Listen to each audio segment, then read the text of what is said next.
This forum is sponsored by the Boardman Neighborhood with assistance from Janet Fleshman, who is the president of the Old Town Neighborhood. There's Janet. And we had some assistance with Central Neighborhood residents. And we have a whole lot of candidates here and not a whole lot of time, so we're going to try and get as many questions in as we can. So first we'll go over the format. Each candidate will have 2 minutes to introduce themselves. Then we'll have a series of questions that for the last week we've been soliciting from the neighborhood residents. For the first series of questions, the first candidate that gets a question will get a minute, and then the rest of the candidates 30 seconds to answer the same question. That's a little bit different, but. And then we will have a few questions as we're going along that might only need 30 seconds and a 15-second for the rest. And then we might throw in a lightning round just to get everybody on their toes there. So we'll see. To keep us on track, we have our timekeeper extraordinaire, Mike Coco, here. Mike has a very sophisticated, state-of-the-art system for timing. And so the candidates will see the time going down, and then when the time is up, there'll be an audible. And we couldn't do it without our timekeeper. We have moderated. The first time we did this, it was so loud, we scared the daylights out of the candidates. And they were like stopping 10 minutes ahead of time because they didn't want to get the buzzer. But we're not going to do that this time. There will be a public segment after that. In the past, we used to do the index cards so that everybody would be walking around, waving the cards and stuff, and I think that's kind of distracting. So we're going to throw caution to the wind, and we're going to let you ask your own questions this time. And we'll get into that a little bit more. So now I'm going to read about the candidates, not about them, but about the demographics here. And I'm going to read it because 2 years ago I screwed this up royally. Oh, no. So I'm going to read this. There are 10 candidates for 5 open seats. There are 3 incumbents, and there are 7 newbies in the group. There are 3 subcategories within this group, and when I get to your subcategory, just kind of wave so everyone knows who you are. There are 2 candidates for mayor, including our current mayor. Oh, very nice. Then there are 6 candidates for 3 4-year terms, and that includes 2. Oh, we got it down, do we? And that includes 2 incumbents, of which right now we only have Amy is the only one here right now. Then there are 2 candidates for 1 2-year term, finishing out Michelle Howard's term. So there are those 2. So right now, we have right now incumbent mayor and Amy. Roger Putnam has a very important family event, and he couldn't be here, and he was really upset about that. So we asked him to write a statement of introduction, and we will have that statement read by Mike Jackson from the Central Neighborhood. Mike? We might as well get you out of the way. We'll just get you out of the way. I thought it would be the last one. I know. Just a real curve. So just pretend I'm Roger Putnam, and this is his statement. Friends and neighbors, please accept my sincere regrets for not being here for tonight's forum.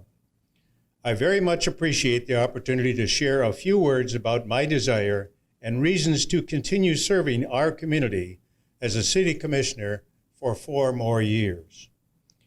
Over the past several months, many agencies, associations, and organizations have helped introduce the community to the individuals running for mayor and commission seats via questionnaires, surveys, and forums such as tonight's, hosted by the Boardman Neighborhood Association.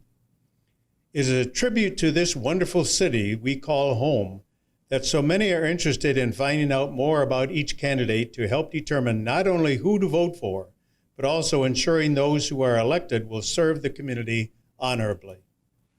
I'm going to express some thoughts to consider that aren't necessarily tied to the conventional process of a particular platform, but are deeply embedded principles, guidelines, if you will, to the responsibility of being an elected public official. As candidates, we are often asked, what is your position on a particular issue? Or do you support or oppose a particular project or process? I feel there is an obligation to put into perspective that the duty of a city commissioner is not to carry a predetermined opinion to any issue, but rather an eventual conclusion based on studying provided resources, listening to concerned citizens, staff, and fellow commissioners, while keeping this simple thought in mind. A city commissioner leads when necessary, offers support when required, but never forgets that they are obligated to serve the people, no exceptions. My name is Roger Putnam, and those principles are the foundation of my promise, if elected, to serve the citizens of Traverse City with distinction, honor, and high ethical standards. I respectfully ask for your vote on November 5th. Good luck to all of the candidates, and thanks to everyone for attending. And remember, strong neighborhoods are the soul and anchor of a strong community. Roger Putnam. Nice. I think I'd embroider that on a pillow if I knew how to embroider. That's very nice. Let's see, where did we left off? All right, where did we leave off?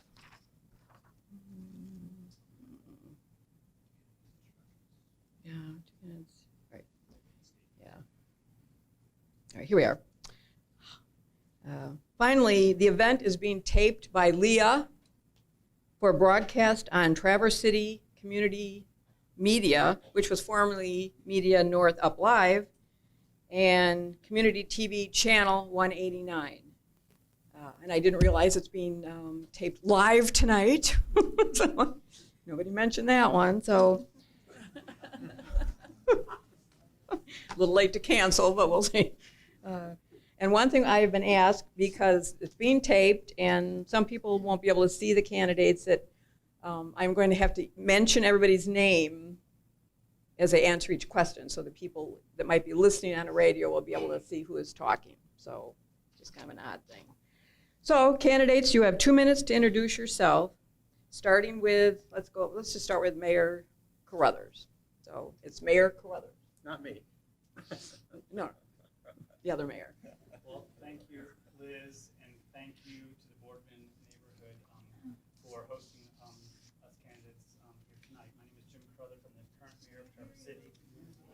And we can't touch the mic. I'm not supposed to touch the mic. So. Well, he listens. That's good. Okay, my name is Jim Carruthers. I'm the mayor of Traverse City, and I've been mayor for 4 years, and I was city commissioner for 8 years prior to that. I'm not running for any particular reason. I don't have an agenda. I don't have special interest. I believe in my community. I believe in service to my community, and so I'd like to continue leading this community as your mayor. During my tenure, I've worked with residential and commercial neighborhoods to promote growth while also managing the character of this great city, which is why so many people want to live here. I've also supported policy and efforts to protect all of our citizens, no matter their gender, sexual orientation, nationality, race, or age. I've also championed our renewable energy programs and have made Traverse City 100% renewable city, worked to get the M72 wind generator up here many years ago as the first of its kind, and have set policy to hopefully be a part of the action to counteract climate change in this country as well as in the world. So I feel I've represented you very well. It's been my privilege and an honor to represent you as mayor. As Roger Putnam said, we do this for you. We're accountable to you, and I would appreciate your vote in November, and I appreciate being here tonight. So thank you for attending this forum. Now we'll have Shay O'Brien for mayor. Can everybody hear me? Not yet. I was raised in Traverse City. I grew up on Fern Street. I attended Traverse Heights Elementary School. I graduated from Central, and I took courses at NMC.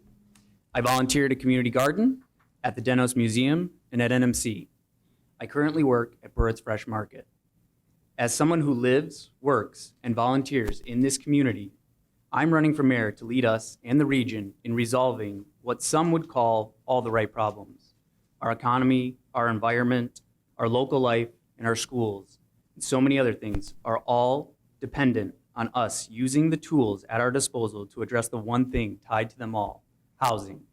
It's time for us to take action. All right, now we have the two candidates for the two-year term, and so we can start with Christy. Okay. I would also like to thank the Boardman Neighborhood for hosting the forum tonight. And I would love it if T. Michael Jackson could read my opening statement for me too, because he has an amazing voice. I'm a wife, I'm a mother, I'm a 21-year resident of Traverse City. And I've had many roles during those 21 years that I think uniquely qualify me to serve as a city commissioner.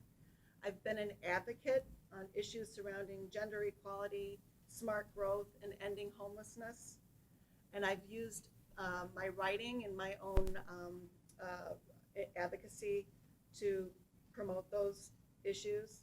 I've been a community builder who's been very involved with area nonprofits, starting with the founding of the Great Lakes Children's Museum in the early 2000s. I've served on the Arts Council and I've chaired the Traverse City Arts Commission. I was on the founding board of Impact 100, which is a women's philanthropy group here in Traverse City.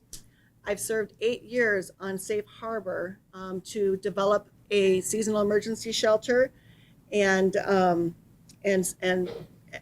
see it through to fruition with fundraising. I currently serve on the Human Rights Commission and also chair an organization called Woman to Woman, which is primary mission is to get more women into elected and appointed positions. And I'm also on the board of Groundwork Center for Resilient Communities. Probably more importantly, I am a business owner and an employer. I have owned Sanctuary Handcrafted Goods at the Commons for about 15 years, and I feel like the business ownership makes me qualified to run the business of the city as well. I think we had the timer. Yeah, sorry. Okay, sorry about that. Time's I up. wasn't on my job. Yep. We're having a little technical issue of being able to pick up people's voices. So our technicians ask that you do move the microphone up close, like about 6 Okay. inches Okay. out when you talk. So the exact opposite instruction for sir. All right, now for the second candidate for the two-year term is Tom Mayer. Good evening, and thank you for coming out tonight. Competition with good weather makes organizers worry as to how many people will actually show up. So this is a good crowd. I hope you haven't voted yet, since this is actually the first time that no reason absentee voting is available, if you don't know that already. I'm a former county commissioner. I was elected in 16. I replaced Christine Maxbauer. I served in 17 and 18 and had many special assignments, including the jail task force, the jail ad hoc, actually. I hired 2 county commissioners, or county administrators, which is unusual in such a short amount of time. So I'm familiar with that process. And I understand the chain of command in the city. The only person that we really are speaking to is the city manager. Just as in the county, it's the county administrator. We don't actually interact with the staff. And I've studied, even today, I was studying tax capture having to do with brownfields and TIF. And I can tell you that I don't support the renewal of TIF 97, and I have many good reasons. The money that was quoted in the newspaper at $1.5 million as would be left on the table is inaccurate. It actually goes back to all the taxing jurisdictions that it would normally set with, including the college, including the Commission on Aging, including veterans. So I just wanted to clarify that. And the sum of money that includes is probably actually more than 1.5 million, by the way. And the county and the city are looking at the possibility that what will be the effect on the budget of the city and the county if TIF 97 is not renewed. Very important. Thank you. Now we have the 5 candidates for the 3 positions. So we will start out now with Ashley Walter. Thank you. Can you hear me okay? not supposed to touch this, but I'm just going to move it. My name is Ashley Walter. That's better. And I have the honor of running for a 4-year seat on the City Commission. I've lived in the central neighborhood with my family for over a decade and moved here after graduating from Kalamazoo College. Then I lived in the Empire area for about 10 years, where I was elected to the Village Council and served there for several years, was involved in the chamber as a small business owner, and started the Empire Asparagus Festival. It's a fun fact. In the past 10 years living in Traverse City with my family, I've thrown myself into a lot of great initiatives and community endeavors where I use my communications and engagement background to give back. Some of these include the Michigan Legacy Art Park, served on the board. I served as president of Norte for several years. The TCAPS Bond Campaign, president of TCAPS Montessori PTO for a couple years. TART Smart Commute Committee and vice chair of the TC Arts Commission. And I have the honor of serving with Christy on the Women to Women board as well. This is, in addition, obviously, to many people up here as well, volunteer work for our schools, church, and most importantly, civil rights activism. I learned about service first from my parents.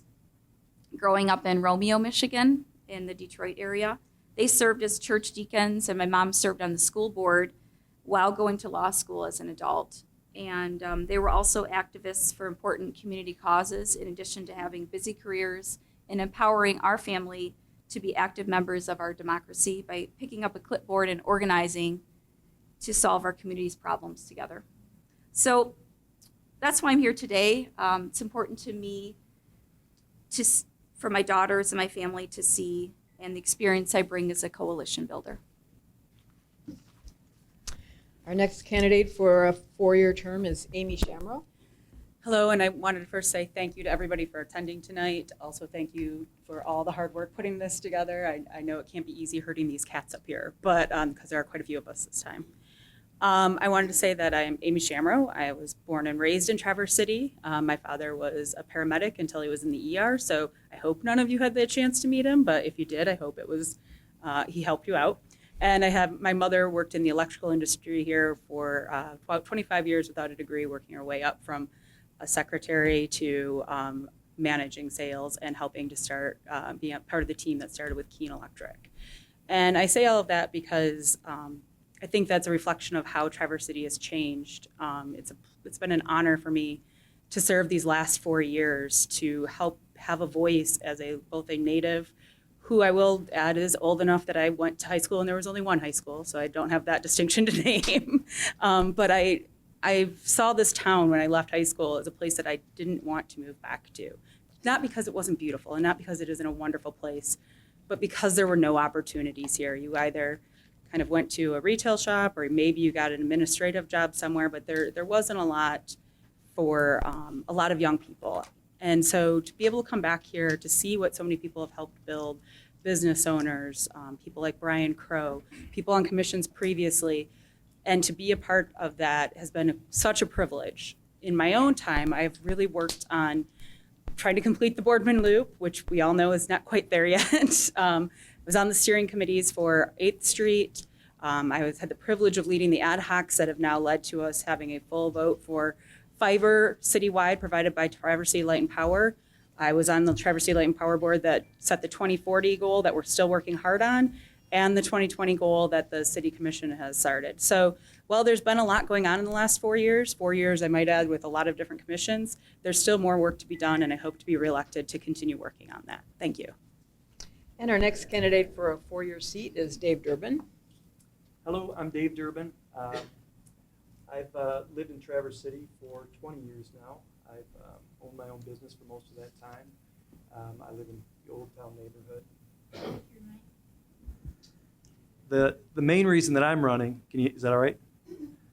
The main reason I'm running is I've had a lot of conversations with my neighbors, with other citizens around town, and there's a common theme with most of them, and that is that just because we live in Traverse City, just because we figured out a way to live here, it doesn't mean that we've got it figured out. It doesn't mean we have it made. And what they mean by that, I think, is that, it's expensive to live here. We know that. There's data that demonstrates we have a high cost of living. And there's data that demonstrates that our income doesn't match that high cost of living. And so it can be difficult to make ends meet sometimes. In fact, a lot of times. And I think that as we make this motion toward the future of trying to balance our demographics, we want to get younger families into town. I think that makes sense. I think we need to do that. I think we need to develop our economy downtown. So these things are moving forward, and all those things make sense, and I support those ideas. But we want to remember the people who already live here. We want to make sure that they have a voice, that their needs are being met too. We need to provide an environment where our neighborhoods can thrive, our business community can thrive, and the people that already live here can thrive. So that's why I'm running. If that narrative suits you, I hope you'll vote for me on November 5th. Thank you. Our next candidate for the four-year seat is Evan Dailey. Thanks, Elizabeth, and thank you to the Boardman Neighborhood for organizing this, and thank you all for coming out tonight. My name is Evan Dailey. I'm 31 years old. I'm a lifelong resident of the Traverse City area here. I work full-time at Haggerty, and I also work part-time at Reduno. My wife and I are raising two beautiful little girls in the Sofo neighborhood, and I'm on the Traverse City Parks and Recreation Commission, where I've been for a little over a year now, and I also am on the organizing committee for Northern Michigan DSA. I am running for this seat to give back to a community that has given me everything that I have, and also to be a voice for working people in city government. I think that the most important issue facing our community right now is the lack of affordable housing. I think that there are too many people who are being and have been priced out of our community, and I think that we need to take action to ensure that folks of all income levels and all backgrounds can live comfortably in our community without having to work 2 or 3 jobs to make ends meet. In addition to that, I'm a strong advocate for the environment, believe in smart development, sustainable development. I think that as we continue to grow, which we inevitably will do, we need to focus a lot of our development and density on certain corridors and in our downtown, try to prevent the kind of urban sprawl that you see in other places, while preserving and expanding on green spaces where possible. We also need to recognize that we are on the shore of Grand Traverse Bay here, very fortunate to be there. And we've got the Boardman River flowing through and Kids Creek, and we need to do everything we can to preserve that precious natural resource. And finally, I'm a big advocate for pedestrian and bicycle and transit infrastructure. I think that as we remove barriers to those seeking active transportation, more people will do so. We'll have a more connected community, and we'll all be better off for it. I'm running to create a Traverse City for all, not just the wealthy. Thank you. And our final candidate for a four-year term is Katie Berta. Hi there. Thank you for having me. My name is Katie Berta. I might be the whitest, blondest Italian you'll ever meet. I moved here 16 years ago to take advantage of the aviation program at NMC. I'm a pilot. I'm raising 2 teenage sons in Central Neighborhood. I'm a graduate of the University of Michigan, and then I studied commercial real estate analysis and development through MIT. I'm using what I learned there on the Governmental Relations Committee and the Housing Advocacy Committee. And I was recently just invited to join the City Opera House Board, so I'm pretty excited about that. I am running to represent young families and our workforce through thoughtful economic development and protection of our neighborhoods where we are raising our children. Thank you. And I was corrected. I accidentally cut off Christy, I guess, because she. I lost a minute. Yeah, she had. He started off at a minute, so she didn't get her. So anyway, finish up. Really? Okay, great. Well, you looked at me like, what the heck? I was rattling off kind of a list of my experience and what my contribution has been to the community over the last 21 years. But what I wanted to finish by saying is that it's really not the resume that I'm proud of. It's my experience as being a doer that I'm proud of. I do the important work. I get down and dig into problems, and I'm not afraid to take on difficult challenges and see them through to completion. Thank you. All right, now we're going to get down to the questions. We said they have 1 minute to answer. The first candidate gets 1 minute, and then the other ones get 30 seconds. And I will have to be using your name each time, so it's going to be kind of silly. But anyway, overwhelmingly, I've got hundreds of questions, and overwhelmingly, the number one question is about short-term rentals, way beyond anything else. So I guess we'll start right out with a question submitted by one of the neighbors. And do you want to start? We'll start here. All right, so for Shay, we have, do you support unhosted vacation rentals in residential neighborhoods? I support hosted, owner-occupied short-term rentals because it has zero impact on our long-term housing stock. I also think it's a tool for residents, to use to pay their bills. And why would we take that away from them? Wow. All right, so now we have Jim. I'm just going to use your first names because it's going to get kind of weird after a while. 15 or 30? 30 seconds? 30.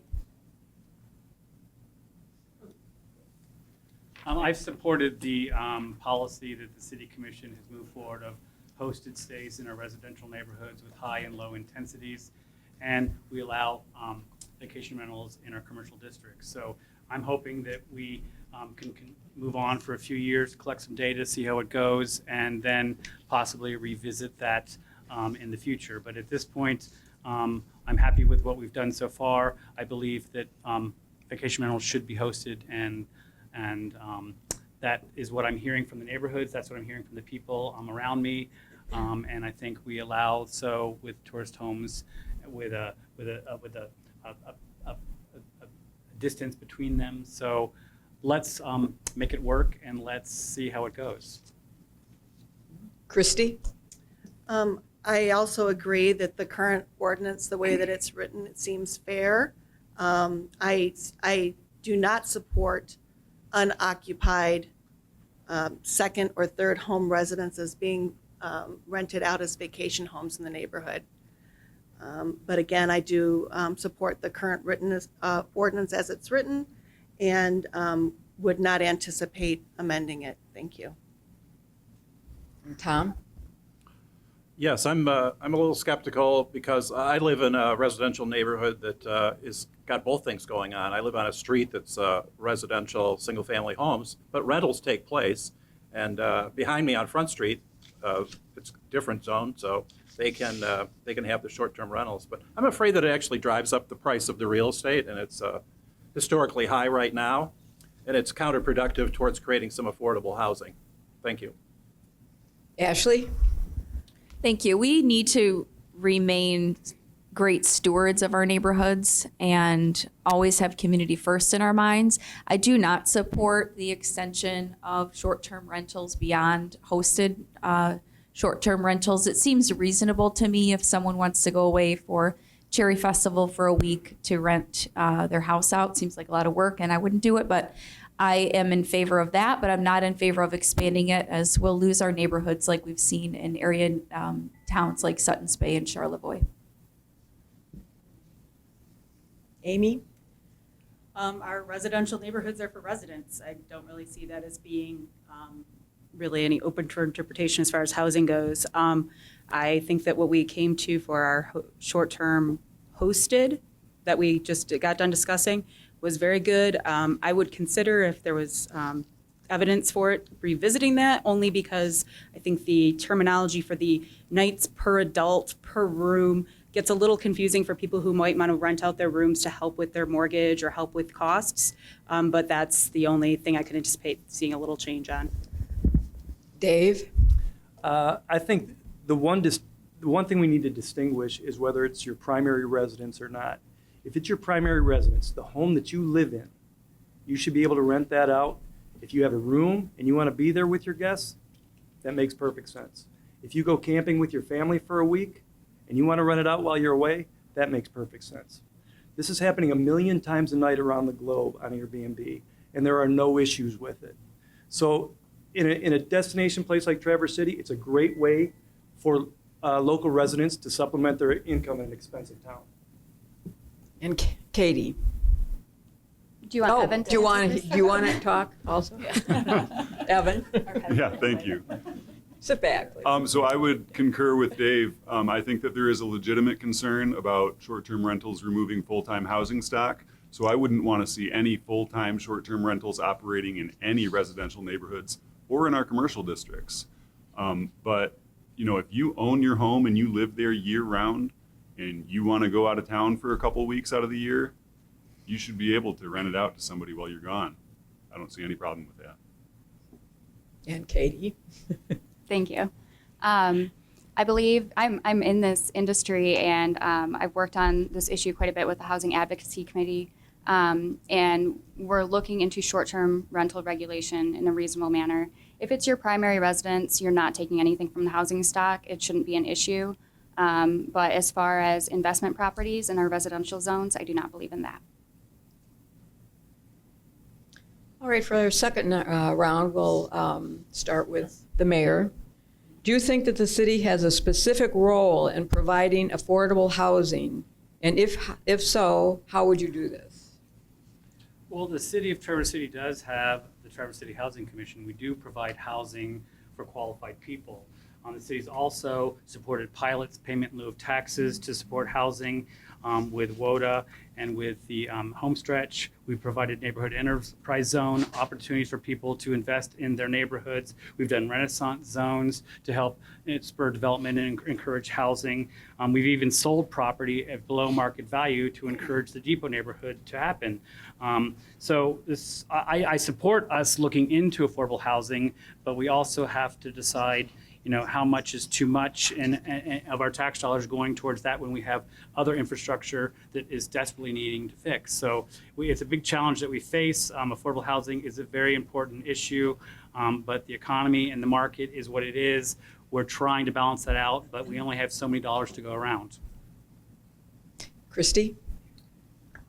I believe that the city absolutely has a role in promoting affordable housing for its residents, and we do have some tools that we can use.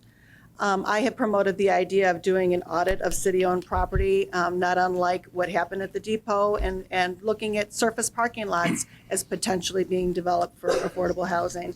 I also support payment in lieu of taxes as a tool that we can use, and providing infrastructure like sidewalks and beta bus stops and other infrastructure that's going to help applications score high for MISTA.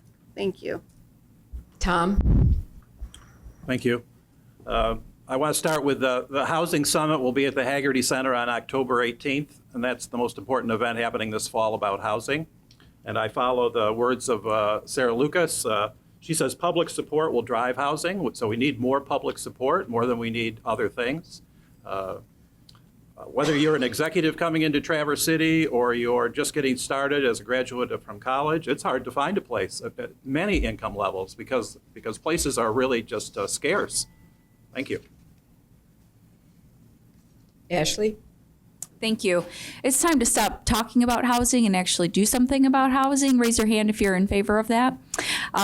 We have been talking about it for years and have been making some progress, but not fast enough for the need that we have desperately in our community to be able to meet the demands of all different kinds of housing. And I definitely support more building a strategic plan for housing in Traverse City. We don't have one at this point, and that would help guide the city toward a real solution. Amy? All right, 30 seconds. So Jim covered some of the things that we're already doing. The truth of the matter is that we have lots of very strange state laws that tie our hands on things. So while I totally agree that the public support drives it, the public support is there, and we are trying to work within the frameworks we have. We're trying to implore people to help us get changes at the state level. In the meantime, I think that one of the things we do have to look at is that we are a very unique region in the north. And so getting everybody at the table and not saying, well, we did this, now you go do that, is something we have to have a more holistic conversation about with everyone from Garfield to East Bay and beyond. And Dave? I think when it comes to affordable housing in Traverse City, it's such a relative term. I just use the term housing because if we can create more housing units, just based on supply and demand, you're going to see houses become more affordable housing. So how do we get more units? We have to get creative, and we have to be willing to be creative. There are some good ideas, but I've only got 4 seconds. I'd be glad to talk to you about it afterwards. And Katie. Evan? Oh, you started. Did you start? No. No. Oh. No, you just skipped Evan again. Evan's next. Evan? Thank you. Evan, I don't see you. Yes, of course, the city has a role to play in the creation of affordable housing. I happen to believe that housing, a decent, comfortable housing, is a right. And I would like to see the city pursue more aggressively the creation of affordable housing in the city limits. I do support the payment in lieu of taxes process that we have in place. I think it could be reviewed a little so that when it goes to the state, it is more often going to meet approval. But yes, I think the city has a role to play, of course. And now me? And Katie. I think the first question is affordable for whom? We have 8 square miles here in the city of Traverse City, and frankly, you don't put low-income housing on your most expensive real estate, period. Now, that being said, if we want to talk mid-level housing and some creative solutions, we can certainly do that. I'm a part of the Housing Advocacy Committee, and we're working in 10 counties right now, but we need a local committee because rural Kalkaska is different from what we need in here in Traverse City. All right, we'll have our next. Do I get to? Okay. All right, we'll get into this. All right.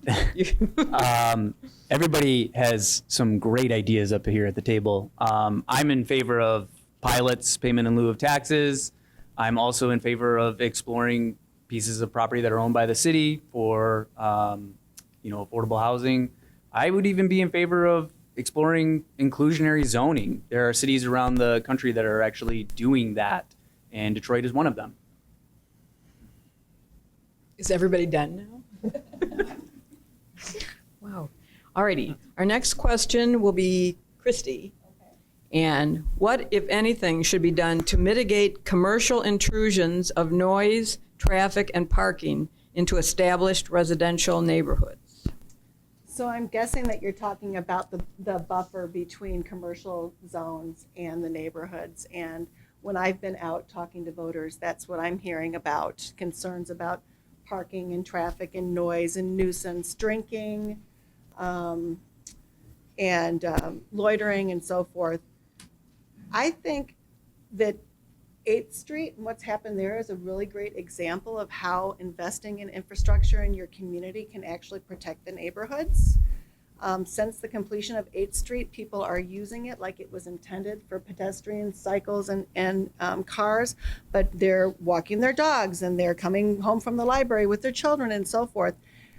Really, when you have a community that is vibrant and people on the street and neighbors greeting one another, it's safer, and it's and people are less likely to break the rules, I guess, or to create a nuisance. So I think 8th Street's a great example of be going with these buffer zones. Tom?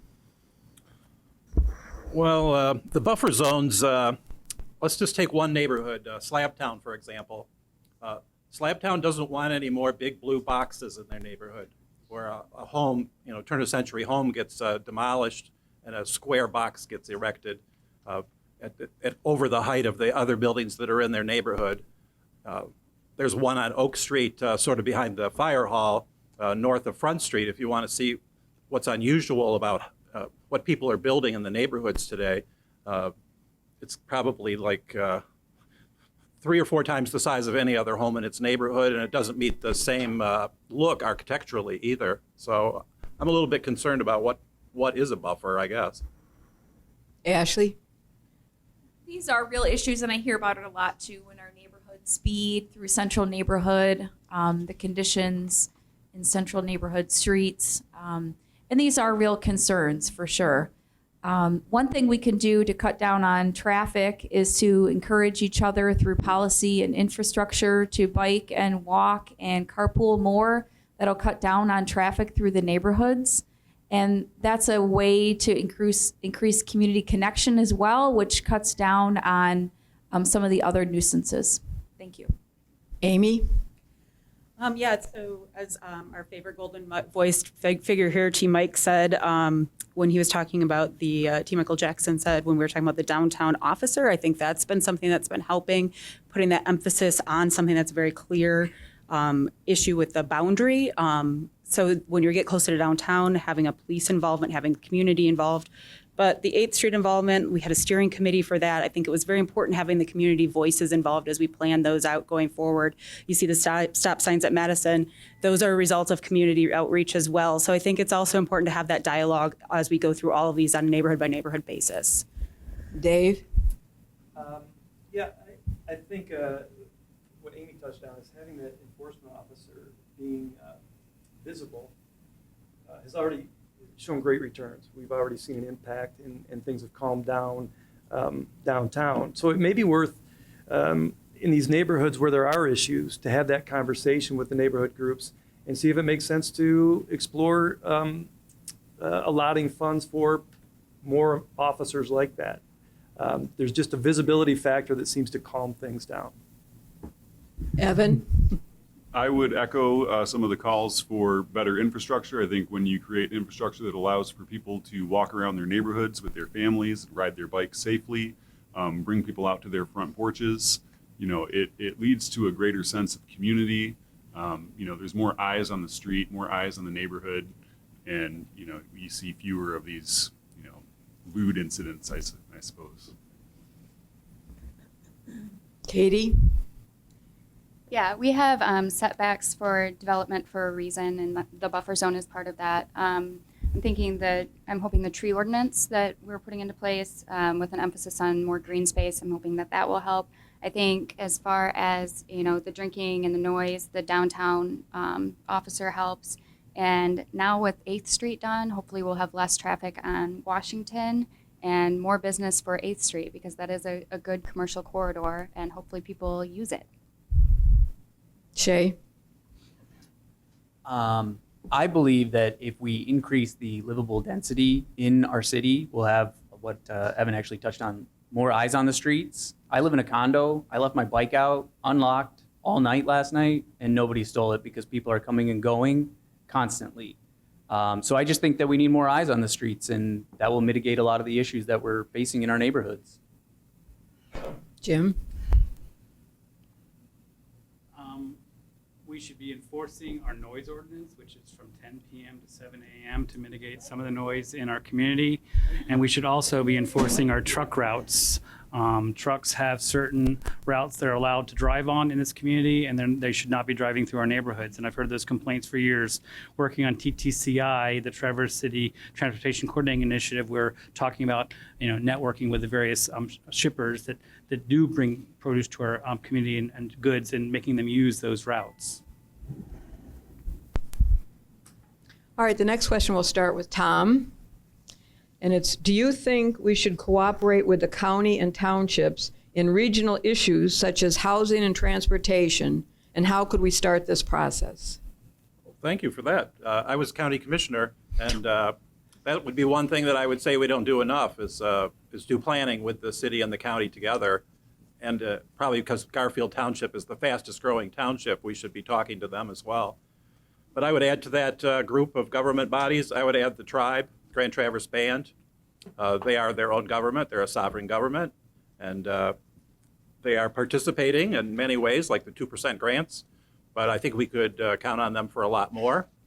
And I think that talking with Berta, as a sort of a pseudo-government organization, that everybody should be working on these things together. The city, the county, the Garfield Township because it's fast growing, Berta because of transportation, and the tribe. I don't hear too many things about the tribe, but one project I had worked on in the past involved the land would be free to put a building out by Turtle Creek, and the people that built the building would own it, but they would not own the land, and that would be a better starting point as far as what it would cost to build something. Thank you. Ashley? Thank you. As a coalition builder and creative problem solver, I've worked to solve problems with a lot of other organizations and initiatives together. And we, as a city, as the heart of our region, have a role as the leader in this problem. We can't wait for other entities to come to us. We are the strongest municipality in the region with really the fewest problems. And we are the ones really to take a leadership role, and I anticipate working very hard at that. Amy? Yeah, so we do need to work, as I mentioned during the housing discussion, that we do need to sit down and work as a group locally to address the local needs, in some cases one county, some cases 3 to 5. So that's something that's just constantly evolving that we're working on based on funding. But I would say that we've had some recent better strides. The TART Trail, that's been multi-jurisdictional, and that's gotten a lot of people at the table haven't been in a while, and that's something to start building from that I think we can move on towards. But the city is the center, and everybody does look at us, but we are finite. We're 8 miles, and we have a smaller budget, so we really have to get other people to start pitching in as well. Dave? Yes, I think we absolutely should be collaborating with the county and with area townships. We all have a vested interest in being successful, and by collaborating, we're all pulling in the same direction. So we can together we can affect housing, we can affect public transportation, and of course economic development. Katie?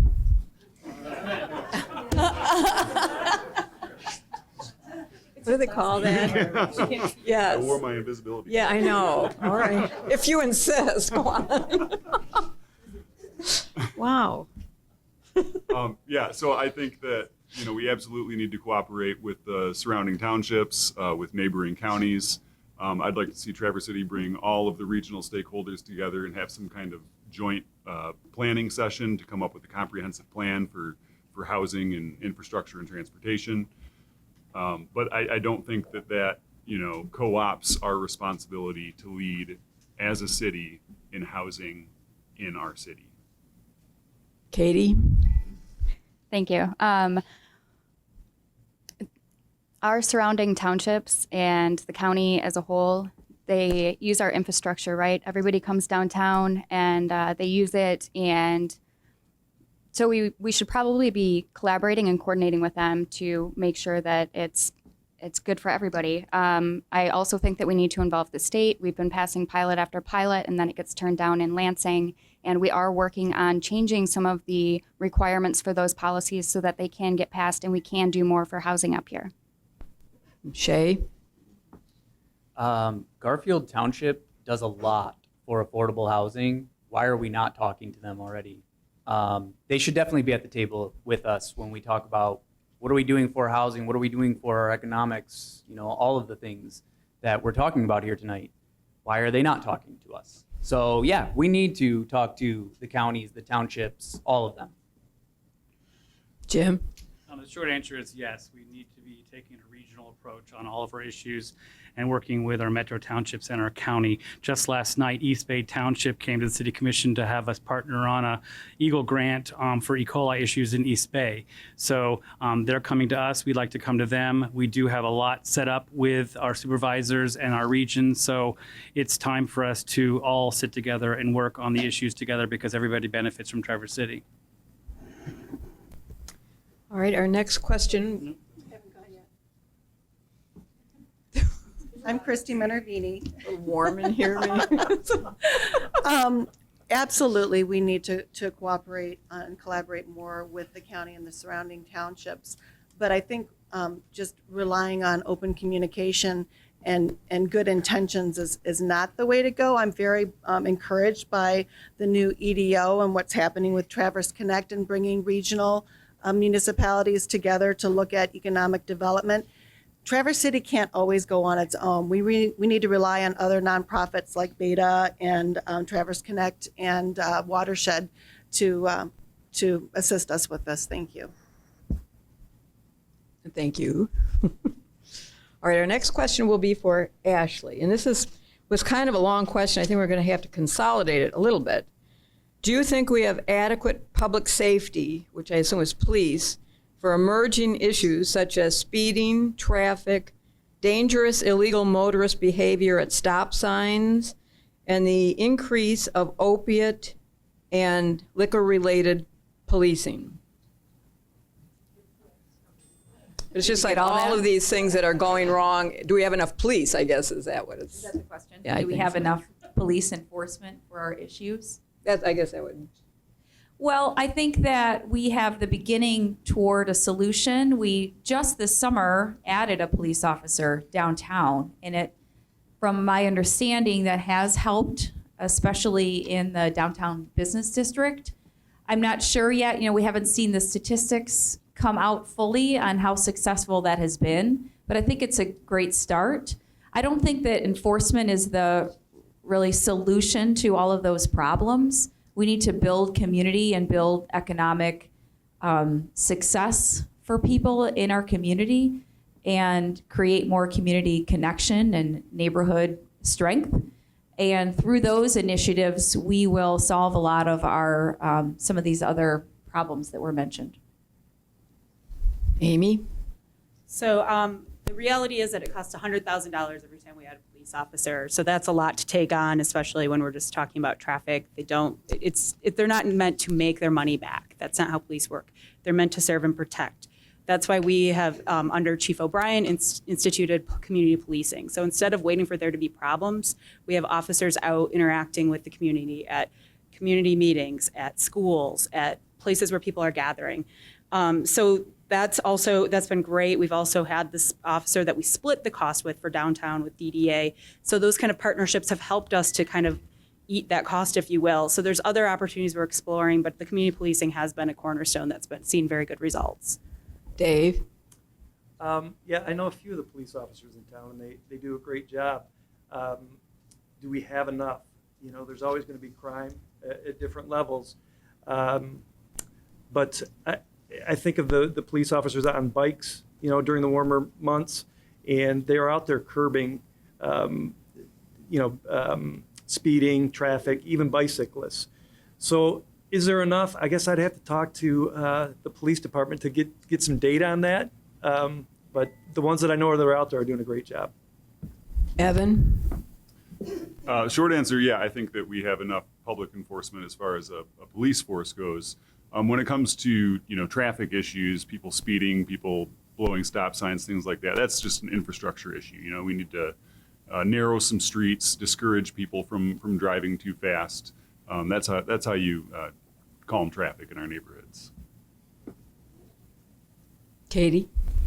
Yeah, law enforcement costs money. All of these things cost money. So if we want more police officers, what are we taking from to make that happen? I do think that Chief O'Brien has done a good job engaging the community and listening to what we need, and making sure that they are a calming presence with the downtown officer, especially, and instead of just a crack the whip kind of mean guy thing. I think they're doing a good job right now. Shay? I do think that the police department is doing a pretty good job. I definitely am in favor of the community policing that they're working on. I also agree with Evan when he talks about speeding. That's just an infrastructure problem. We need narrower streets, more tree-lined streets, parking chicanes, roundabouts, all that kind of stuff. So, but I think the police department is doing a fantastic job. Jim? It's difficult to have police at every corner to enforce everything that goes on in this community. Jeff O'Brien, our chief of police, has instituted community policing, and he's doing a great job with that, changing the makeup of the community. We've also done right sizing studies in the past, and we're really close to the right size for our community. We're down about one or maybe two officers. We did hire some more this summer, and with the downtown officers. So we're working at trying to add law enforcement and get the job done through community policing. Christine? To build on what's already been said, I really do support this community policing that's been happening. I think that our police department is doing a great job of building relationships with businesses, residents, the library, et cetera. From what I understand, crime stats are actually down, and Jim mentioned it. We are also understaffed at the police department right now, so the money's been budgeted. I don't think we need to increase our budget. I think we need to staff up. Thank you. Tom? Well, one of the interesting things about me is that I'm interested in the environment, and I'm also interested in law enforcement. And I had to call them recently because my neighbor's home was being broken into. And it was nice to see how it happened, the involvement by the police, because the county sheriff also came. And I live near Front and Division. And I'd like to see that be known to everybody, that the county sheriff can take calls in the city. It's not just the city police. But I've also talked to the union representative for the city police, and he is certain that they are down at least 1 or 2 officers. There are hours during the day where only 2 officers are on duty, and some calls both officers have to be at. That leaves the rest of the town with no officer. They do need to hire more officers, whether it's in the budget or not. And I could just throw this back in. One thing, 5 parking places in a parking deck can pay for 1 officer. There you go.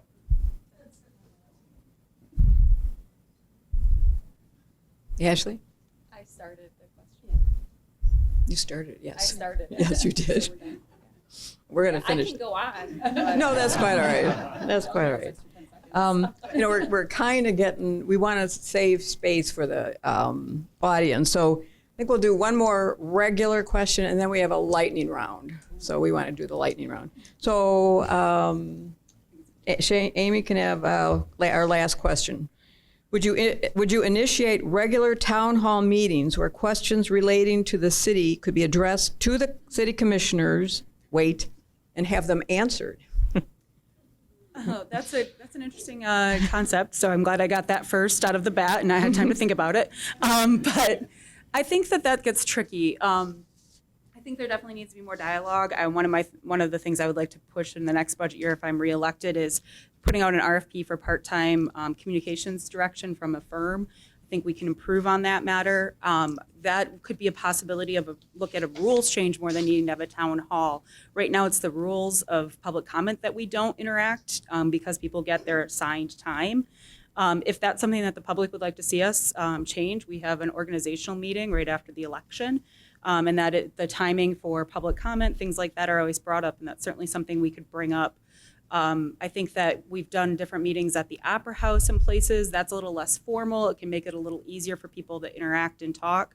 So I think exploring other ways to do it rather than adding more and more meetings would be an option we could look at, as well as maybe having special topic study sessions, if you would, more dialogue. Dave? I think it's an interesting idea, town hall, periodically. And, I was with a group that came before the city commission several times, and it felt like a lot of times we were talking past each other because there really isn't a dialogue. It's as citizens, you get to witness the conversation of the city commission, and then you get to comment afterwards. So there was a lot of talking past each other, and the efficiency could have been, we could have been a lot more efficient if we were able to have those conversations back and forth, I think. Evan? Yeah, I think it would be a good idea. It's nothing I've ever considered before, but let's give it a shot. Whether it's we change the rules of public comment at city commission meetings, or we have separate town hall events, I think it could be a good way to hold us accountable and to have people have their voices heard. Katie? Yeah, as somebody who has attended a lot of city meetings and has commented publicly, I think changing the rules of public comment sounds like a nightmare. I think that we can go about communication differently. You can call, you can email, you can interact with people, maybe not people who are echoing all of your same sentiments. Let's talk to people who consider different issues and have different ideas. Town hall, I guess, it would depend on the structure, but changing public comment, again, sounds like a nightmare, so. Shay? For the past couple of weeks, I've been out there knocking on doors and actually having one-on-one conversations with people. I enjoy that a lot. So I would totally be open to exploring a town hall. I think a really good example is the DDA and their work on the lower Boardman. They're doing a lot of public outreach programs. I don't know if anybody's gone to them. But yeah, it would be something that the city should explore. Jim?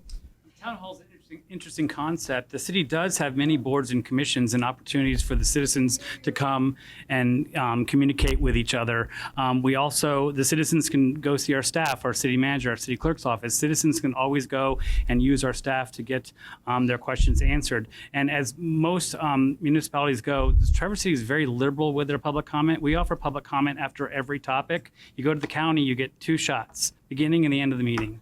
So we actually offer a lot more public comment than most. Christy? I would support any opportunity for better public engagement. I'm actually running my campaign on this idea. What I've seen happen is that the residents are informed way too late in the process of what the city commission is voting on, and then they show up, for the vote or very late in the game. I feel like we should be engaging everyone much earlier in the process and perhaps even involving residents in crafting these proposals that come in front of us. Thank you. Tom? County meetings and city meetings, pretty much the same, except the city doesn't have that first public comment, and I think a lot of people would like to have that. I was at the last town hall meeting that was held in this room, and it was sponsored by 2 fishing groups, and to discuss the Boardman River. And then the DNR was just there as a guest. They weren't officially there. It went very, very well. It was total engagement, was very democratic with a small d, and I support the whole idea of a town hall meeting. This room was packed for the fishing one on the river subject. And Ashley? Absolutely, I support town hall meetings in addition to looking at the public comment format right now. We can always do better. One reason, and like Christy said, increased engagement is the best thing for our democracy, and the more voice is heard, the better. It can sometimes slow down the process, but we get to a better result in the end. So we need to open it up to more voices and more stakeholders, and absolutely town halls would be a great idea.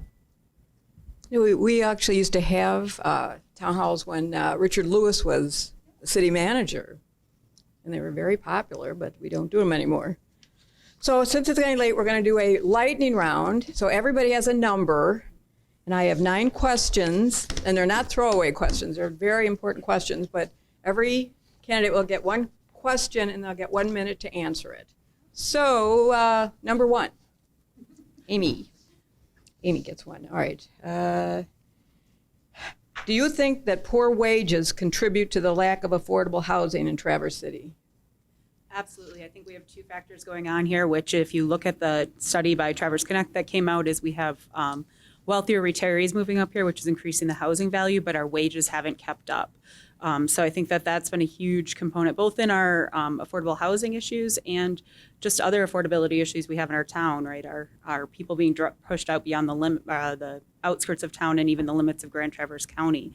Again, to reference the Traverse Connect study, we just got it. I'm very excited about the data in there. I'm excited that this outside group led by the chamber, which I think is very important, is bringing people to the table to talk about this issue. We can't at the top, because of laws at the top from the state, we can't just set a higher minimum wage. We're actually barred from doing that. So the best thing we can do is get everybody at the table, have these real conversations, and look the employers in the eyes, look the developers in the eyes, and say, how are we going to come to an agreement that this isn't how it's going to work, and how are we going to fix it? So this is early stages, but I have hope for that process as we move along within the framework we have.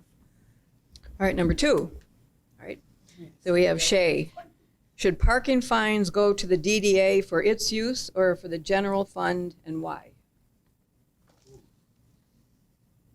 I think it should go to the city's general fund so that we can use it to fund public infrastructure projects such as more protected bike lanes so that less people are actually driving and getting parking tickets. It could also, help add sidewalks so that, again, people are driving less through our neighborhoods, parking less in our neighborhoods. So, yeah, I think it should go to the general fund. 3. Yep, Katie. Should toxic chemicals be banned for all city and private landscaping due to the serious effects on bird populations? Yes. Okay, well, that would be kind of hard to do, especially with the landscaping businesses. Do I need,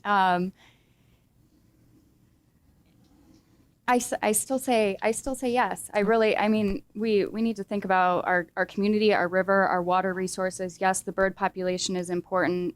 Yes, this would probably lose me some landscaping owner votes, but yeah, I have a problem with toxic chemicals being used on our city property. I've seen the area around the chamber sprayed, and it's right next to the river, and it's right next to the bay, and it bothers me. So yes. Number 4, Tom.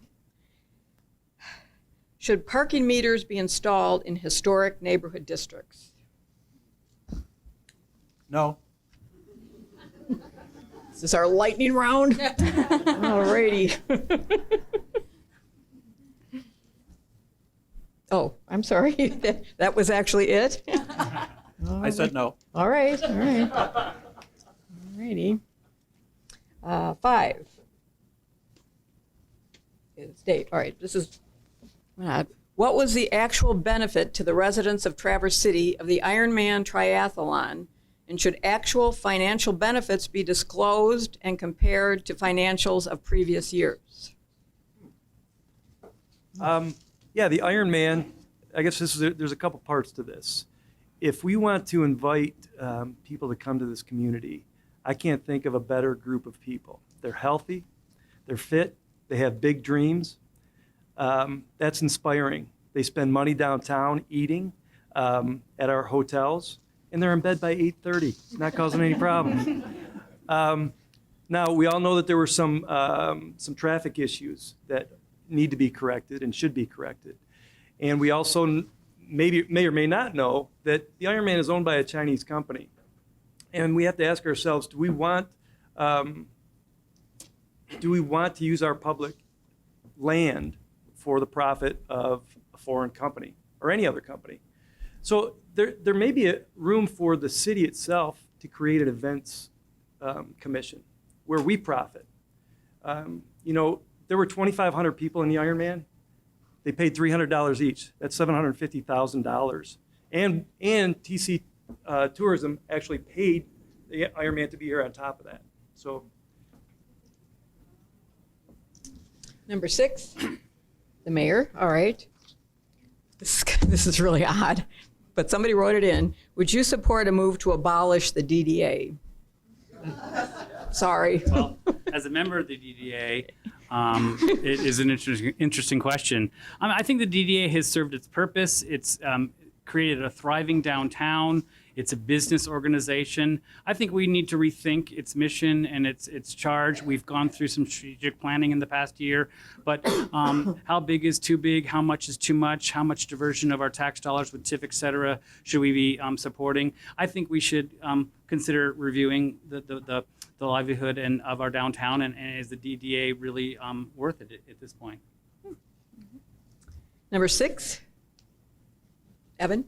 I'm 7. I thought we'd already been 6. We did. What is with you down there? Number 7. Who is 7? I'm 7. You're 7. I'm going to get you a really good question here. You'll all remember me tonight, that's for sure. Oh, Lordy.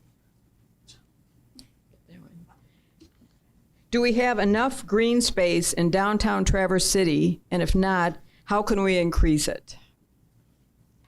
No, I don't think that we do. I think that we can increase our tree canopy on our streets. That's one way to increase a small amount of green space. I think that the creation of parks where possible would be great, whether it's on existing surface parking lots or things like that. This pop-up park that's been proposed for the vacant lot on West Front Street, I think that's fantastic. I know it's probably not going to happen, but if we could make that permanent, that would be a very good thing. So no, I don't think there is enough green space, and I would love to see the expansion of green space in our downtown. Number 8. What specifically can be done to improve public transportation in the city? I love this question. Berta is doing a fantastic job and such a gem in our community. And one thing we can do is to encourage more people to use it, to experience the value in our public transit system. I think even though they're doing a great job, they're not reaching their capacity, and we can do a lot more. We can add more routes when people need them. We can add, I know there's talk of a north-south route. We used the Bay Line this summer, and that was a fantastic experience. And I know the ridership is up due to all the hard work from Berta. Love to see that just continue rolling and do more collaboration with other active transportation initiatives throughout the community, and looking forward to seeing how that impacts fewer cars and more people walking and biking and using public transit. And number 9, I would guess, would be Christy. Are you in favor of passing the tree ordinance? I have to tell everyone that I haven't actually made up my mind on this one. I will say that I think that the stakeholders and the residents and anyone who would be affected by this tree ordinance probably should have been called in earlier in the development of it. The first draft was no good. I do like the fact that the second draft was a product of better collaboration and bringing those stakeholders in. But I need to study it more. I need to learn more, and I need to hear from more of you on what you think about it. Thank you. Well, it doesn't leave us a lot of time for public questions, but I think we should get a few. The microphone is over here, so if anybody wants to get up and ask a question, like 20 seconds to ask the question. And Mike will keep track of that also. You can ask a question of just one candidate or two, or you can ask something that would be applicable to all 9 candidates. And state your name and where you live if you want. Is this on? Nope. Yeah? No? My question is about TIF 97, which is currently in the news. The big question being, should it be expired in the year 2027, as was promised, or should it be extended? I've heard some of you say it should be renewed. Being renewed is different from extending it. Yes or no, are you in favor of extending TIF 97? Is this for everybody? Yes or no? I'll have to say the name, so we'll start. Katie? Yes. Evan? Yes. Dave? Yes. Amy? Yes. Ashley? Yes. Tom? No. Christy? Yes. Jim? No. And Shay? 150% yes. Alrighty. You have a question? Hi, my name is Melanie Jones, and I'd like to see by a show of hands who would support the responsible shutdown of Line 5 for the safety of our Great Lakes. Very good. So we have a unanimous show of hands, so that's everybody. So we have a couple more questions we can fit in there. My name is Becky Mang. Recently, the City Commission voted to use funding that was designed for a forester for completing projects that needed to be done within the city's treescape, which I agree with. But in lieu of hiring a forester, by a show of hands, how many of you would find the money to hire a city forester? I think that question is more complex than a yes or no or a simple show of hands, because if the funds are there, All right. yes. All right, so we go down. All right, Katie? Yes. Evan? Yes, however, I know that Derek Melville, the supervisor of the Parks and Recreation Department, I mean, he understands it better than I do, and they didn't need the forester currently, but 5 years from now, yes. Dave? Yes. Amy? This goes into the communication component. What we hired was somebody to do a lot of the work to free up the people who actually are trained as foresters and know or work with the arborists to do that job and not be out there actually watering the trees. These people are much more skilled than that. So the money went to actually hiring somebody to support them in the cemeteries and doing that kind of on the ground work. Well, the people who are actually trained can get to the business of doing the planning for the canopy and the tree structure. Ashley? Our tree canopy is incredibly important to our quality of life and our environment. And I support hiring a professional to guide our ordinance and to guide the people doing the work. Right now, we don't have that person in place, and we need to have a professional to oversee the process. Tom? Yes, full-time urban forester who is an arborist and certified by the national organizations for their profession. I believe that is the most important thing. Those, as far as I know, the other employees that have been hired as sort of part-time or extra duty, they're being shared with more than one department. They're not exclusively going to be working on our trees. Christy? I support hiring a forester primarily if he or she is focused on planting and nurturing our trees rather than enforcing code. I would like someone who's actually making a difference rather than being a police officer. Tim? I support hiring a forester, and over our last budget process, the priority of the city commission was to request that staff did include that in our budget. Staff came up with an alternative plan for us to try. We're working on that right now by hiring through within our parks department to make this work. We'll see how it goes this year. If that should change, we still have the opportunity in our next year's budget to bring this up again. And Shay? If the funding's there, yeah, I'm all in favor. All right, so we have 2 questions, or are we going to get 3? All right, so we'll do Rick, Sharon, and Tom, and then that will leave us time for the candidates to make their closing statements. So, Rick? I'm sure you've all read about the fish patch project to take place by the Union Street Dam, and it would appear that the city commission, which if you're elected would be your vote, plans to approve the construction of the project. That would require the removal of a city park, that being Union Street Dam Park, and the clear cutting of 63 mature trees. Would you vote yes, build it and remove the park and trees, or no? Do you want me to start again? Can anybody let us know what the question was? I didn't quite get it. Yeah, so Mr. Burkhalter is asking if we would approve the removal of the dam in favor of the Fish Pass project.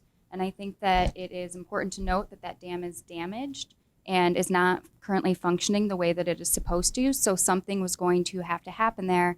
It's a multi-million-dollar fix in that project. We were approached by, I'm not sure the organization, but we were approached to do the Fish Pass project as a study, and they will be replacing the dam for us. So we will not be using city funds to replace that dam, which is part of its appeal. Now, there are still things to talk about as far as I know there's some concern about non-native steelhead possibly passing through, or what types of fish we will allow through, because as these fish are going up the river and into our inland lakes, they may not be native. And so we want to know exactly what the intent there is with this scientific part of the project.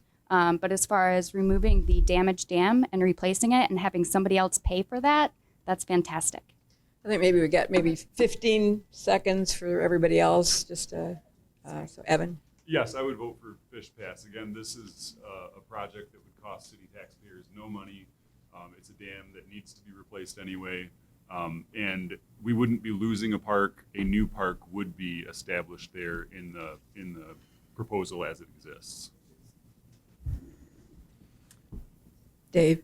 Yep, I agree with Katie and Evan. And the 60 or so trees would be replaced by 120 some trees.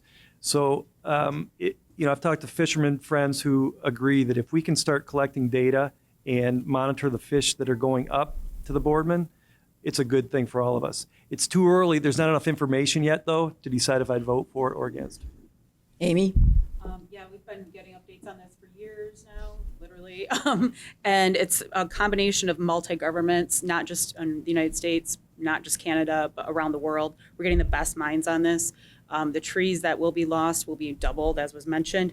And as to the fish capacity, though, the DNR is in charge of that. So please reach out to the DNR on those, because we'll never have a vote on that. That's always on them. Ashley? Yes, I'm in favor of the Fish Pass project and understand that it'll be an internationally renowned research center. And I don't know if I would go on record as saying it'll cost us nothing, because I don't know that for sure. I'm sure that the city will incur some costs, but the benefits will outweigh the costs. Tom? Well, the steelhead are eyeballing trying to go up the river, and that's why we blocked that off so that they can't go up the fish ladder. After they took out the Saban Dam, they had to turn the fish ladder closed, basically.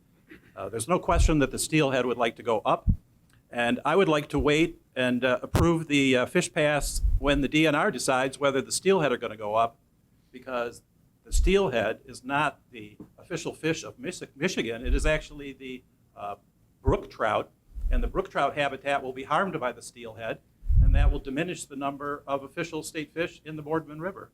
Thank you. Christy? I like the plan and that the majority of it is coming from outside funding sources. I also like the educational component of it. But I, again, am open to hearing from citizens and learning more. Thank you. Jim? This community spent almost 10 years trying to figure out what to do with the Boardman River, the Ottawa River. And we decided to remove 3 dams and to repurpose Union Street Dam to stop invasives. The Great Lakes Fisheries Commission has stepped forward with an idea, with a plan, with a study to make this happen. It's not going to be perfect. It's not going to be what everybody wants, but it's going to upgrade a facility, a park. It's going to help repurpose our dam that is in sore need of repair, and it's going to make a urban landscape with a great pedestrian area in our core. Shay? I'm actually really excited about the Fish Pass as a place for universities to come and study the Great Lakes, the rivers, the fish, the habitat, all of it. So yeah, I'm all in favor of the Fish Pass. Sharon, do you have something that's kind of short? I hope so. Hi. Really? Thank you all for volunteering to serve your community. I wish I could vote for all of you. My question is, does anyone have any thoughts on how to make sidewalks more passable in the winter? It was sidewalks in the winter. I do. Do you want everyone, Sharon? I think it's up to you. Yeah, let's make it a short, everybody, just a short. Want to start, how about Katie again? Yeah, 15 or under. Yeah, I mean, I guess it depends on what areas. We do have, machines that go and clear some sidewalks. If you're talking about downtown areas, I know that the DDA has some heated sidewalk projects that they're considering, but a lot of those are buy-in with business. So yes, I would love to. I think we're working on it, and I hope we make some headway soon. Evan?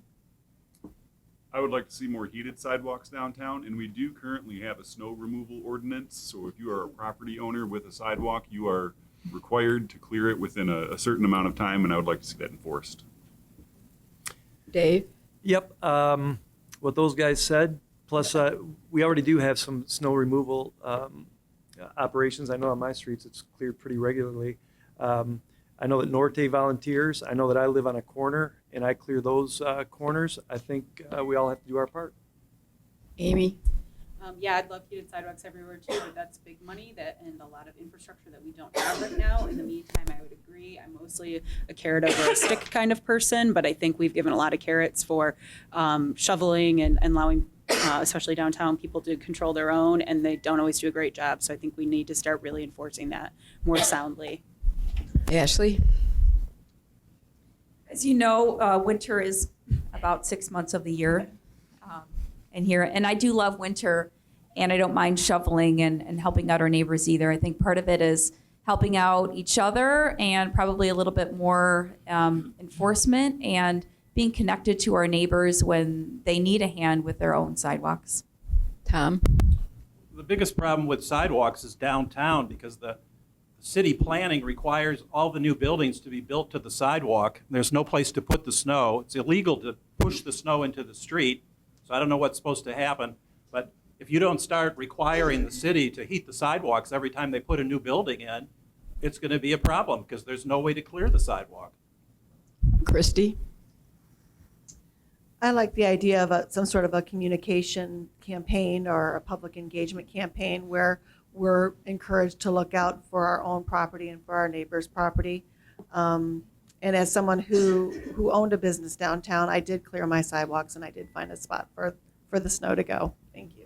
Jim? Over the past several seasons, the city's actually expanded our sidewalk snow removal program. We've invested in it. We've got more people out on the streets pushing the snow. We can't do everything for everybody depending on the amount of snow. We're doing what we can. It's an expensive program, but I think the city's come a long way, and we can do better, but it just depends on how much snow we get every winter. Shay? I think enforcing the ordinance, expanding the snow removal are all really good things. And honestly, I live in a condo, so I don't have to do it. So if you want to call me, I'll volunteer. All right, Tom, do you have a kind of a short one? Yeah, it's not a question. Oh. Tom Emmett.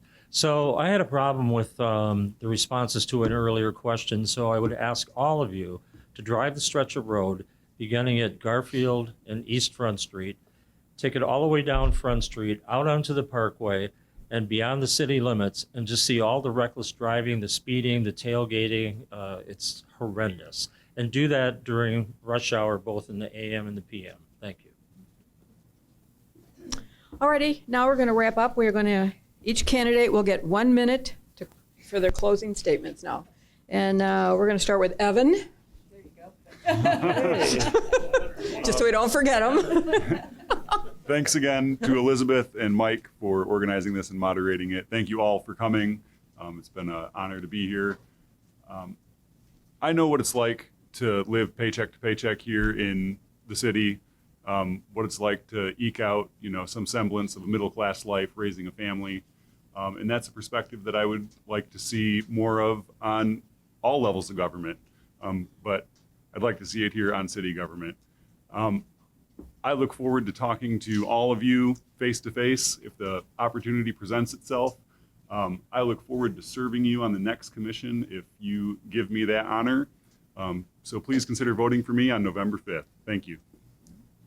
Katie? My name is Katie Berta. I am pro-responsible growth. I believe that there's a balance point between our neighborhoods and our businesses, and we don't have to be at odds. I think that communication can help with a lot of that. I believe in an action-oriented commission. That's what I would like to see. I want to see us be proactive instead of reactive, and I hope you'll vote for me November 5th. Shay? Thank you, everyone, for showing up. I'd just like to leave everyone with the thought that if we don't start proactively addressing a lot of the issues that we've spoken about and a lot of the issues that we're all talking about one-on-one as we knock on doors, we're going to continue to see a decline in family-age people, working-class people, myself included. And I would hate to see a Traverse City without people that are engaged and intelligent and problem solvers. So I hope everybody goes out on November 5th and votes for me. Jim? Again, thank you, Elizabeth. Thank you, Mike. Thank you, the Boardman Neighborhood, for hosting us this evening at the beautiful Traverse Area District Library. It's been my privilege and honor, as I said, to be your mayor for the past 4 years. I'd appreciate your vote in November to be your mayor again. I feel I've done a great job at managing the city. In my tenure, as I said, we've accomplished a lot, as well as hit every top 10 list that we can imagine. There's good and bad to that, but I feel that through my leadership and my leadership with my colleagues on the City Commission, we've done a pretty darn good job at managing this great town that we all call home, managing our natural resources, managing our growth, managing our energy use, managing the needs and wishes of our residents in our neighborhoods, in both commercial and residential neighborhoods. So it's a tough job. It doesn't pay much, and We take a lot of heat from you all, and our numbers are out there, our emails are there, but it's been my privilege again, and I hope to serve you again for 2 more years. Christy? I'm extremely grateful for the opportunity to share thoughts with you this evening. I thank the Boardman Neighborhood Association and also my colleagues up here. It's really hard to put yourself out there, and I respect the job that everyone's been doing. I'm running because I believe that we need to protect, nurture, and grow Traverse City in a way that honors its history and its small town character while providing for the opportunities and the quality of life that we need. My mantra, if I am elected to City Commission, will be listen, learn, and lead. With my experience as an advocate, community builder, and business owner, I think that I can bring a unique perspective to the City Commission, and I hope that I earn your vote on November 5th. Thank you. Tom? I want to thank everybody for coming out tonight and missing one of the last nights of summer outdoors. It was pretty nice today. I would like to serve you. I have already shown my diligence. I have shown you how serious I am. I investigate everything before I vote. I've studied some of the more complicated subjects deeply, including brownfield, TIF, tax capture. Those are confusing, and I try to be able to keep up with the people who know more than me. On housing, I think that's our number one issue, but we're facing historically high real estate values. These are the highest values the real estate here has ever sold for. So it's almost impossible odds to come up with the property that can afford people. And it's not just singles, it's not just people that are looking for a single apartment. Families are in need of housing, and I don't hear much mention of that. There was a plan to build family housing on the property at the Park Place, and I would like to revisit that. There are plenty of things that have already occurred that we've forgotten about. Studies, in other words. I'm not a big enthusiast of studies, but I can tell you there are some that have just basically been shelved. And these ideas, whether they were warranted to have a study or not, need to be examined. We maybe need to go back and take a look on the bookshelf and see what's sitting there. Thank you. Ashley? Thank you. My name is Ashley Walter, and I would be honored to serve you as a city commissioner for the next 4 years. In this particular season of life, I want to give back to our community that's been so good to me and my family, and I want to thank my family for their support. My husband and my youngest daughter just came in tonight, and it's so important to me that my daughters see what active representation and democracy really looks like. And I'm proud to step up and serve in that capacity. I offer you years of experience as a coalition builder, creative problem solver, and passionate protector of community, and I look forward to serving you in November. Thank you. And Dave? Amy, excuse me. So I just wanted to say again, thank you everyone for coming and for having us here in this great discussion with the excellent questions. As I mentioned, I was born and raised here, and this is a place that I feel very honored and to be serving here, serving this community, to be involved in this process and looking towards the future. One of the best things I do every year, every semester, is I go speak with students at different high schools as a city commissioner and talk to them about why they want to leave or what they want to see change and stay. And I always like that perspective balanced with talking to all of our current residents. And I think that's the important balance that I look for. Over the last 4 years, I've been able to do some of the things I listed, the energy with our team, the energy goals, the fiber and everything else. But it's kind of interesting to note that unusually over the last 4 years, we've had 4 different commissions. And we've been able to work together. I've been able to work on all of those to accomplish these goals. I look forward to hopefully serving with whoever comes next. It's not always easy. There's a lot of restrictions that people don't always know are out there, but it's worth the time, the sometimes 30, 35 hours a week, because it's such an impact to be working with everybody in this community to make such a difference. And Dave? Thank you all for coming out tonight. It's an important time in Traverse City's history. It's an exciting time. It feels like the conversations are now to the point where we can really start thinking about getting rid of 2 of the issues that have been around for decades. One is housing in Traverse City. I moved here 20 years ago, and even then, I couldn't find an apartment downtown. And that hasn't changed much. The other one is working on economic development downtown. You know, the view of the bay for half the pay, I hope, becomes a relic of a saying. I think our neighborhoods, the residents here are starting to recognize, as well as the business component of our community, we're starting to recognize that we need each other to be at our best. And if we can keep working in that direction, good things are going to happen. I'm going to stick around if anybody has any questions, by the way. Yeah, the candidates have agreed to stick around for a little while. We went a little bit over, but when you got 9 people, it's kind of hard to get a hold of them. But we want to thank the candidates for coming. We have 2 more. 2 more. Started with No, me. see, we lost track now. Elizabeth, sorry. Yeah. Elizabeth, well done. So, all right, I feel vindicated now. So, that's what I say. We want to thank the candidates for helping us get to know you all a little bit. I think we know you a little bit better tonight after this. We want to thank the library and especially Aaron, who helped us set up. We want to thank Leah for filming this event. It'll be broadcast in the coming days. And most importantly, we want to thank you, the audience, for caring enough about the city that we all live in to come out tonight. So, good night. Thank you.